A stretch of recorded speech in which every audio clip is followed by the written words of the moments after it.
Ciao e bentornato o bentornata nel nostro canale. Sono Francesca. Come spesso mi capita, prendo spunto per i miei video dai miei studenti. E proprio uno dei miei studenti qualche giorno fa, in una delle nostre lezioni, mi ha fatto una domanda che io penso possa essere interessante per chi studia la lingua italiana e vuole conoscere l'uso reale dell'italiano nelle conversazioni quotidiane. Il mio studente ha sentito questa frase: ci facciamo un aperitivo e poi ci guardiamo un film. Ci facciamo un aperitivo significa ci prendiamo un aperitivo. Molto spesso nell'uso corrente fare sostituisce il verbo prendere, ma non è questo il dubbio che ha avuto il mio studente.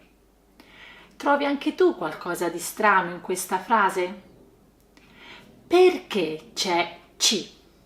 Sono verbi transitivi, fare, guardare. Perché c'è un pronome atono riflessivo? Perché nella lingua parlata, colloquiale e informale potresti sentire con una certa frequenza frasi del tipo mi bevo un caffè, mi mangio un gelato, mi leggo un libro, mi faccio una passeggiata. È vero, sono tutti verbi transitivi, ma hanno questo pronome riflessivo. Ma perché?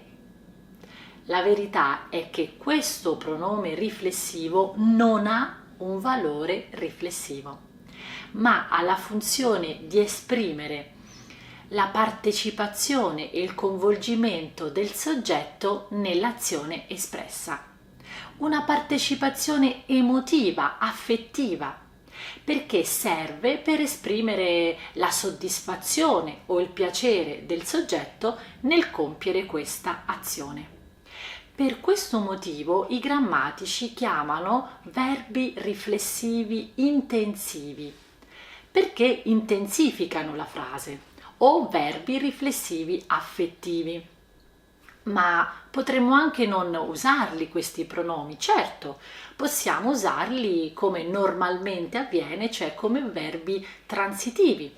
Potremmo dire facciamo un aperitivo e poi guardiamo un film, bevo un caffè, mangio un gelato, leggo un libro, faccio una passeggiata. È il parlante che sceglie cosa vuole esprimere. Se vuole dare solo un'informazione obiettiva della sua azione, non dovrà usare il pronome. Se invece vuole esprimere la sua partecipazione affettiva a questa azione, allora userà il pronome. Nell'uso di queste forme dobbiamo fare attenzione ai tempi composti, perché anche se sono verbi transitivi e quindi di solito usano l'ausiliare avere, invece per la presenza del pronome riflessivo dobbiamo usare l'ausiliare essere. Quindi per esempio potremmo dire ieri ci siamo fatti un aperitivo e poi ci siamo guardati un film. Quindi abbiamo usato l'ausiliare essere e, come la regola ci dice, abbiamo concordato il participio passato con il soggetto.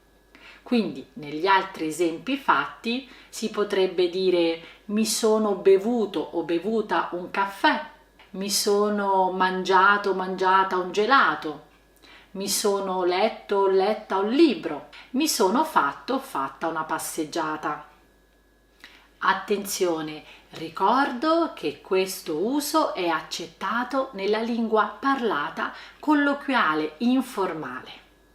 Bene, ora io sono curiosa di sapere da te se già conoscevi questa forma. Scrivilo nei commenti, sarò curiosa di leggerli. E poi ti ricordo come sempre che nella descrizione al video trovi un link per un'attività per praticare proprio l'argomento del video di oggi. E poi se vuoi conoscerci di più, prenota adesso una lezione di prova gratuita con noi. Ti aspettiamo. Io intanto ti saluto, ti ringrazio per aver visto il mio video fino alla fine, spero che ti sia utile e ti aspetto al prossimo video. Ciao!